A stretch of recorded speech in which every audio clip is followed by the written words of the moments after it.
Buddy boy. Oh my God. It is on. And when I mean it's on, it's on.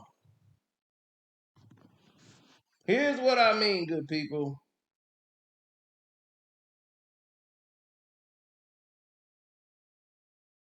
It must be said, though it hurts to say.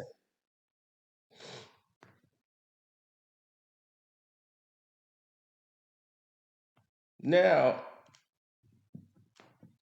let's look at it.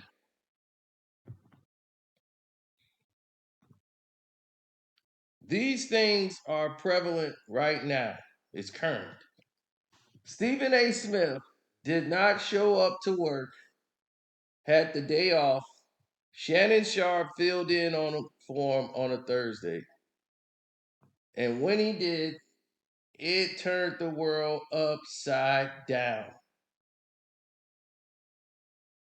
Completely turned the world upside down. Because now they get to see and gauge what their plan is going to look like moving forward without Stephen A. Smith. And the show went off without a hitch. Without a hitch.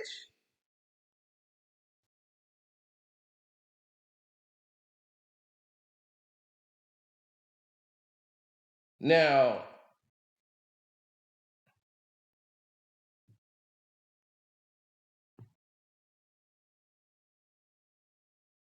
if we look at the scale of what people are doing and what they have to do in the business, you know, people get it.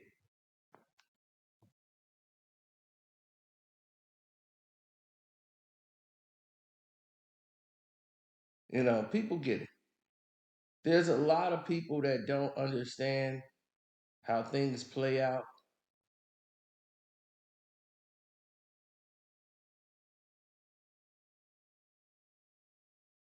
And a lot of things are being made into a situation that didn't need to be. Uh,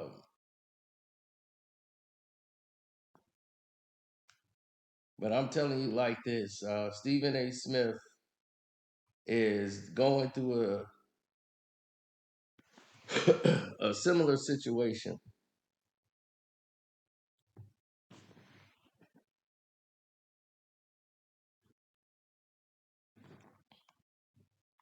That whenever you feel your net worth is at a certain level or is at a certain criteria, and you feel you're so special and you deserve this or you deserve that, and they ostracize you. They tell you where they feel you belong. And ESPN, as much as Stephen A. Smith did to keep them relevant by not abandoning First Take and going over to Fox with Skip to take the show, and he decided to stay, and they paid him all the money and was like, "You're gonna be the highest paid guy here," because they needed him.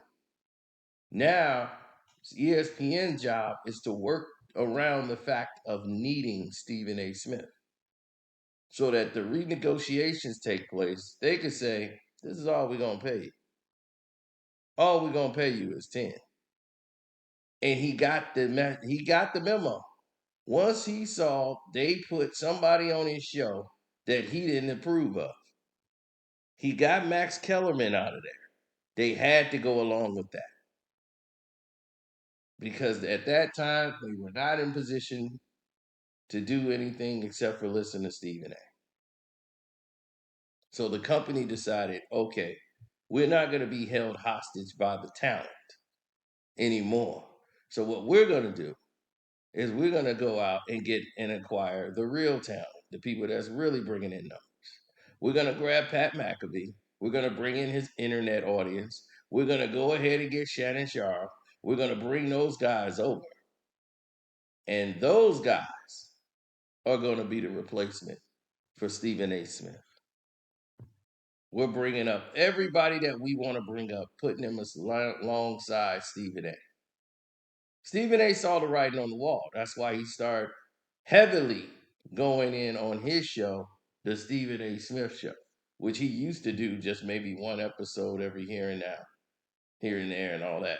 Nope, he broke away and said, "Oh no, I'm not doing any of that."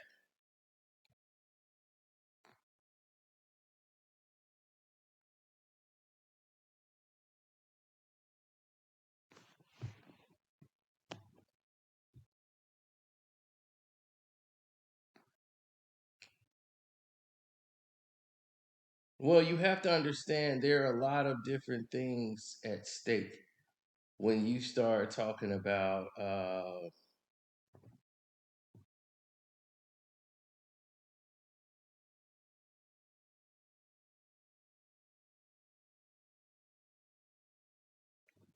let's look at the spectrum of what we have and what we know today.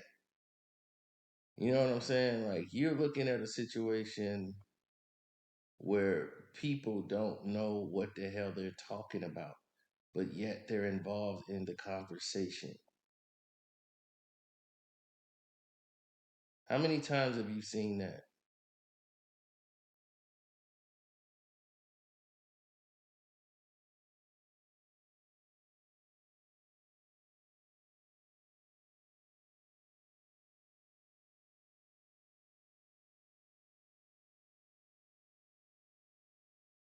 The conversations have often been very difficult for others to understand, but it remains to be true.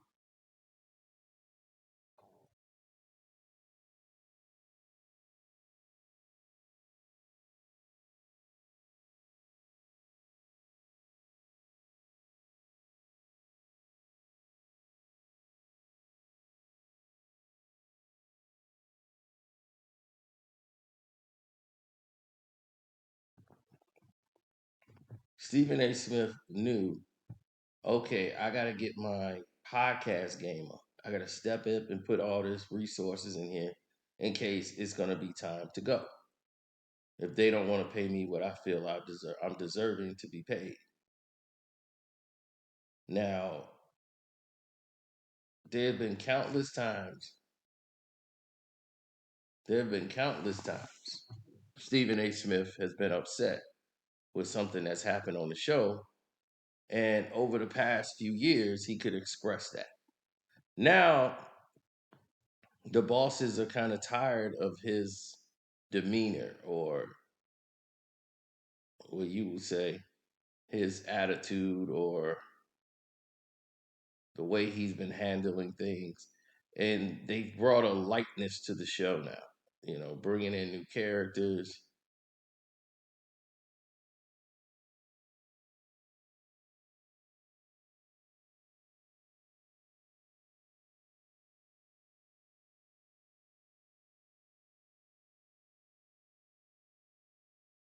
So when you bring in new characters to the show, and you bring in new personnel, like they dug up Russo from radio, and he's basically doing a radio show on ESPN, and it's just like, okay,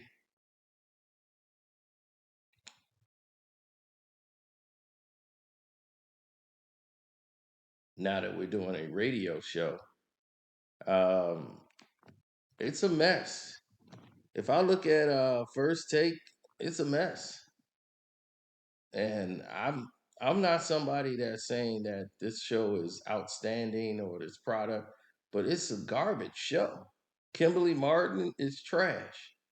I mean, really, she is, and she adds nothing of stature to the show. And it's sad that you have these female counterparts that's represent African Americans, and the ones that are talented, we're not we're not honoring them. We're giving the opportunities to others, and it don't make any sense.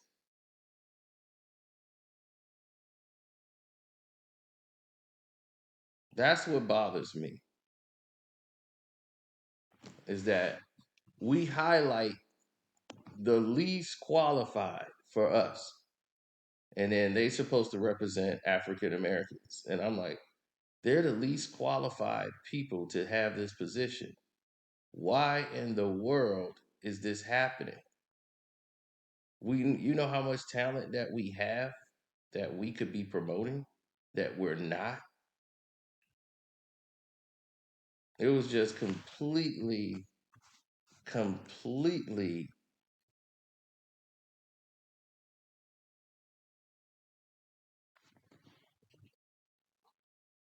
right. It was a completely different look. Hold on, we have some errors here. So Stephen A. Smith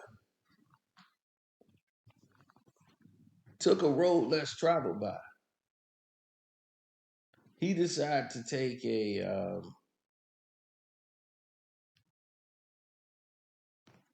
road to build his page up, build his channel up, because he knows the writing's on the wall. So when Shannon Sharpe did the show and replaced Stephen A. Smith, it was telling everybody, uh oh, the writing's on the wall. The way I see it is this: you have a lot of athleticism and flexibility at ESPN. They're like a basketball team. You have a lot of athleticism, right? You have no substance.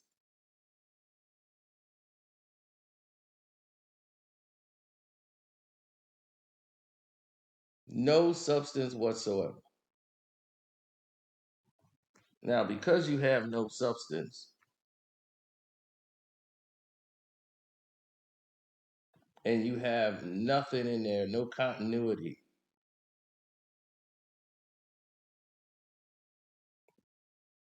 you're oftenly replaced. Yeah, well, the ESPN looked at it as a basketball team. They figured Stephen A. Smith is, yes, he's a personality, but we could survive without him. You look at the numbers and you see Stephen A. Smith wasn't on it. The show did the same amount of numbers as it always done before. There was no drop off. The show was a lot better. It wasn't a lot of clowning activity.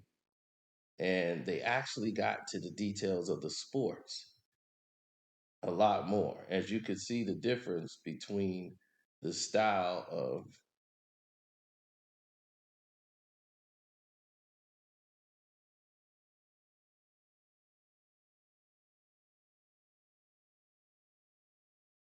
well, here's the thing. That's not going to change the narrative of how people approach the game. You know, when you see guys out there that's not really geared towards making things happen, you know, these guys are not as detailed as some of their, the storylines are just awful. You're looking at some of the titles that they use on ESPN and it's just trash. The discussions are stale. You have former athletes who really weren't that good. Where if you watch Undisputed, it's a whole different show. You have the delusional Keyshawn Johnson that used to be on ESPN, and he's much of a fanboy now than he was a professional athlete. So as you start to look at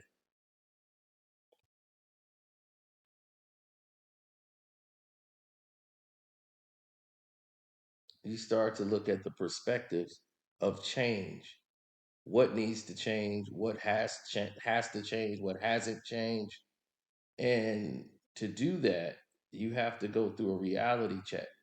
You have to say, okay, this is what I want to do, and this is how I want to have it done, and get to that situation. But if you don't get to said situation, you're gonna have a problem. Oh, they're done. If you're looking back at at the scale of things, they're done. Um, it's a lot of people that don't see. All right, if you look at the scope and the scale of the situation, it's business. Well, the scope of the scale says, all right, this is what we need to do. Stephen A. be all right. He realized now what we've been trying to tell him for 3, 4 years. It's like your name, you built your name up on that network. He's using ESPN to promote his new platform. Ain't nothing wrong with that. I'm all for it. But my thing is this: don't sit around and act as if you know what time it is. You know the writing's on the wall. So he's doing the right thing now. He's like, okay, I gotta look out for Stephen A. Smith. Because right now, ESPN don't they gonna show me. They don't give a damn about me. My job ain't safe. They start making those cuts. I'm like, look, we need to get rid of these, trimming the fat around here and get rid of some of these people that ain't bringing in the money. Now, if ESPN is the number one leader in sports, right? If they're the number one leaders of the whole network of sports and entertainment, then why are they making all these cuts? Because they realize, like I realize, the truth. They have all these outlets and they're not bringing in the money. They're not. They're not bringing in the money like they should. So, what's the next perspective? The next perspective in the situation is okay, we're not making the revenue, we're not getting the attention no more. But why is that? Because we're not covering sports. We're covering everything else. We're talking about, do is this such and such top 10? Or is this person here better than him? Is he on Mount Rushmore? It's like, what the hell are you talking about? And that's why all of this stuff is garbage because they don't have a topic. They keep saying, oh, because Steph Curry played a game against this guy, and Steph Curry, he beat Boston the other night. Now we got to talk about him on Mount Rushmore. I'm like, what the hell are you talking about? It does not make any sense nowadays about basketball discussions. And you dread hearing the fans talk basketball because they'll mention this garbage to you. You think Steph is on Mount Rushmore now? I don't know what mountain he's on though. I don't know. Space Mountain. I don't know. I don't look at no Mount Rushmore. I don't do goofiness. Is he a better basketball player than LeBron James? Absolutely. Absolutely. So we're gonna keep that there.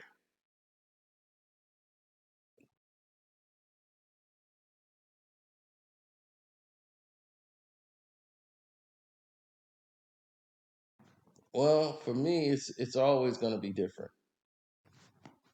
I'm someone that sees it realistically, see it for what it is. They got who they want to be in charge of the situation as much as they could possibly have them in charge of the situation.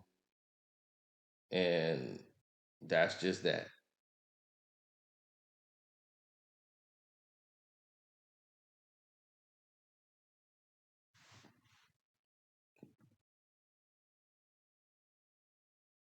Molly's job is safe.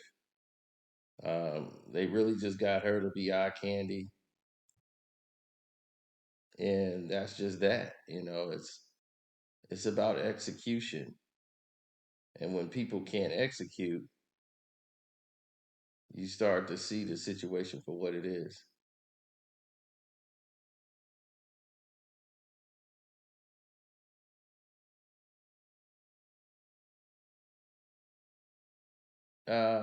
There's not a lot of people who understand the terms of where you go from here.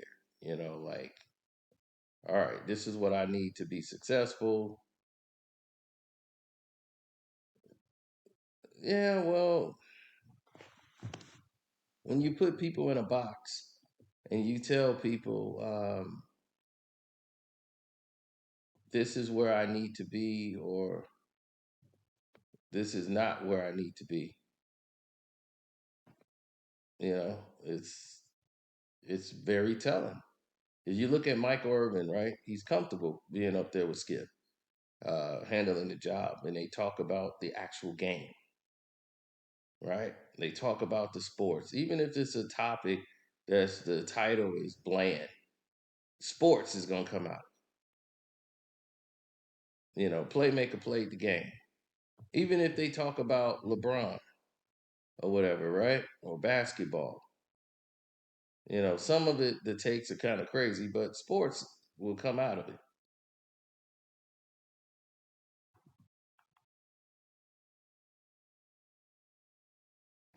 You know, you're gonna hear something about the game.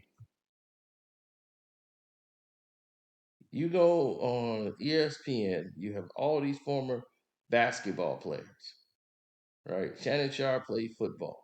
So he gives you a take from a perspective of football. Now you have a different scenario altogether.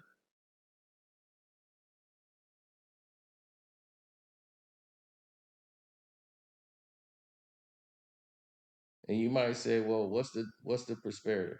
You got a guy like Ryan Hollins, guys who weren't really good at basketball or the game that they played, and they give these takes.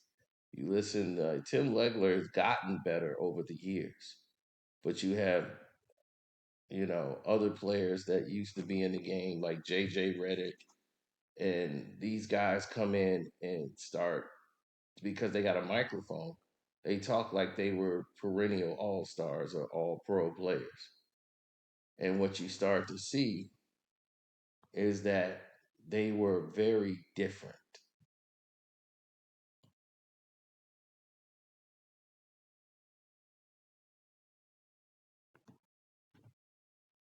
Now, some of the times they can talk about the actual game, but a lot of times they don't. They talk about the rhetoric on the sidelines, or they talk about the attitude of some player, but they never tell you what you need to hear and what you need to understand. Inside the dots, the X's and O's, there's a lot of stuff going on inside the dots and inside the lines. And that's what the people want to hear. Now, with Stephen A. Smith in the game, there's been a lot of dissension, there's been a lot of fighting, there's been a lot of people upset with the process of what's happening, who's in charge, who's being put in charge, and how it's being played out. For me, those scales are entirely different.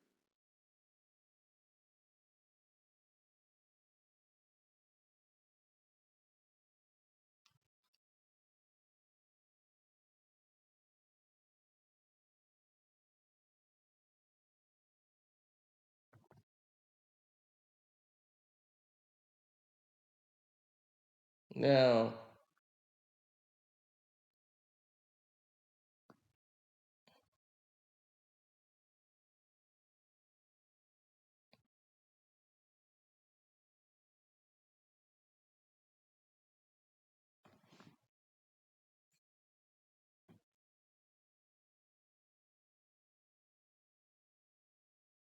a lot of times you are put in a scenario that doesn't make sense. You're put in let's say,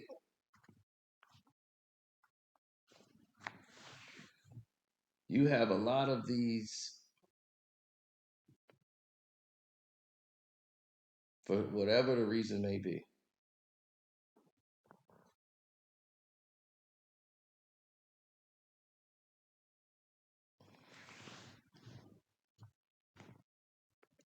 Like I've seen a lot of contentiousness of the misdirection.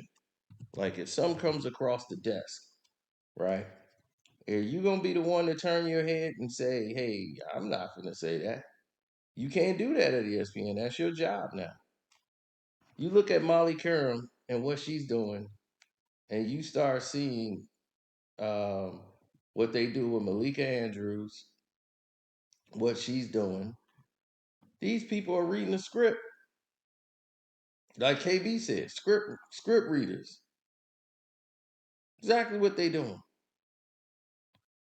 So if they reading the script, where do you fit in at in that script? So if you're a professional athlete, you don't go want to sit down with them.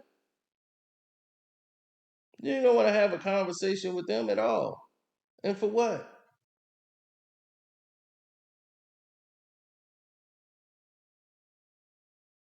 People have to be told to sit down and do an interview with Malika Andrews. Most players don't want to interview with her.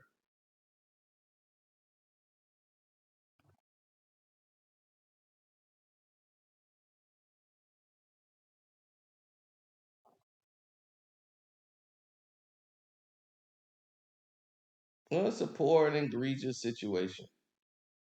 So when you have,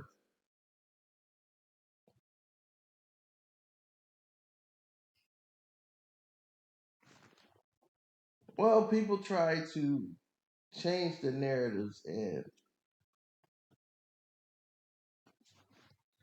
nowadays it's like we got to villainize people. We have to make them into characters and put them in a role that they don't even fit in real life.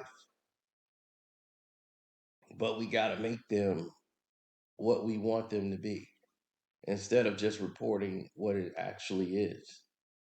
And I hate that.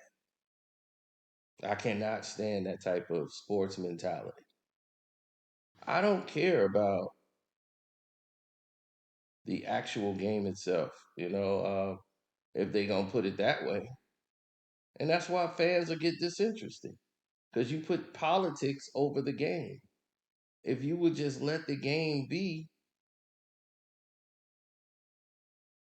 I never felt like the game was not beneficial to us or like I grew up loving the game of basketball, loving sports. Period. That was it to compete. Me, I was super competitive. So my thing is we love to compete, it was the challenge, to go up against, to thrive, to get over the top, like that was our drive. That was the motivation. It was constantly we had to find a way to get better, to do the things the right way. So for us, that makes sense. For others, it might not. They might have a more complacent way. So when I listen to the game, and I'm just hearing people spew BS, now I have a problem with it. I have a complete, utter problem with the way the game is being covered. If I listen to them talk football, I get more knowledge listening to about football watching HD. Welcome to HD channel. He give you more insight on what's going on in the game than you can get watching anything on these networks. That's that's the problem.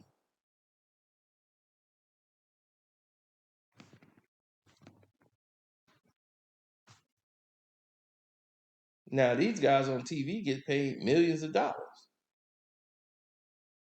I mean, I'm still trying to figure out what Mike Wilburn's job is and why he's paid. I'm like, what is Wilburn's job? I mean, like, what does he add to the game? I tell you, Mike Wilburn, I'm like, it's comedy for me watching him because I don't even take anything that guy says seriously.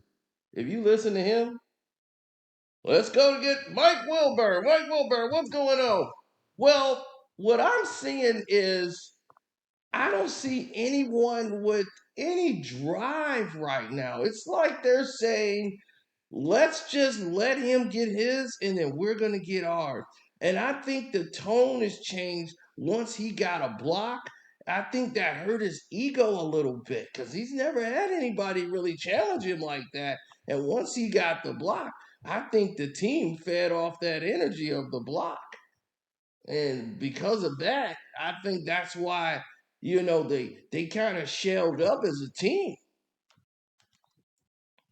What do you think they need to do, Mike Wilburn, in the second half?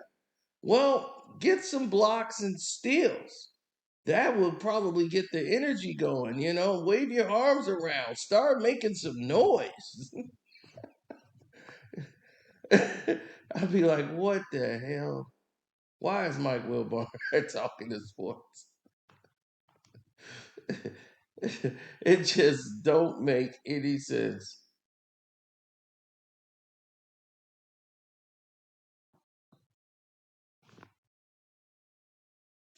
Oh, well, Jalen Rose would give you the aspect of what's going on from the actual game. That's what I miss with Jalen Rose being there. Jalen Rose would give you what was going on in the game. And once you have somebody's giving you the details of what's going on in the game, then you can say, okay, all right, I get it. Because he's right. Yeah, the majority of the time, Jalen Rose is absolutely correct when he's breaking down the game. Because he's saying, look, I'm not going to do the dog and pony show. You got everybody else doing that. I'm just going to give you the breakdown of what I'm seeing in the game.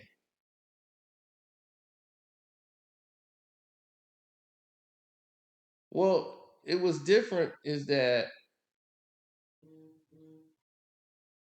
a lot of these people didn't make their decisions or thoughts be made public to anyone beside the people who were standing there. Now, if everybody else was to say, "Oh well, Stephen A. Smith need to be doing this or he need to be doing that," that would be different. But what can Stephen A. Smith tell you about the game of basketball? He supposedly played it, right? But what could he tell you?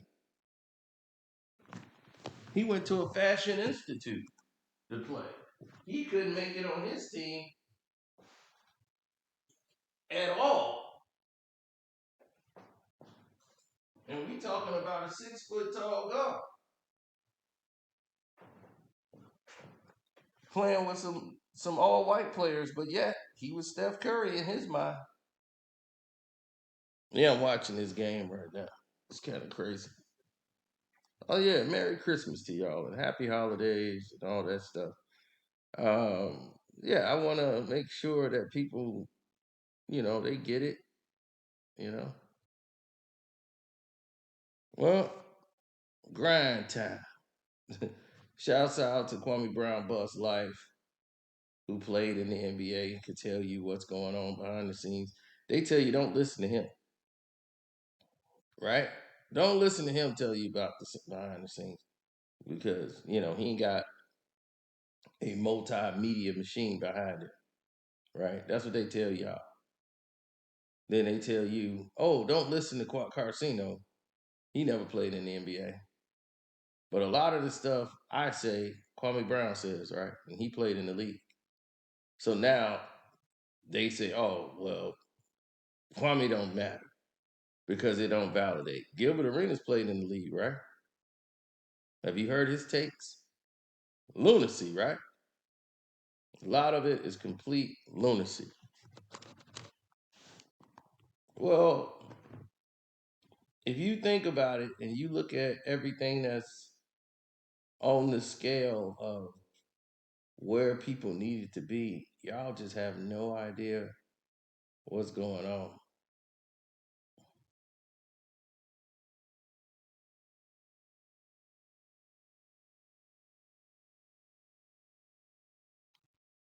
But anyway, I'll take care of this a little later.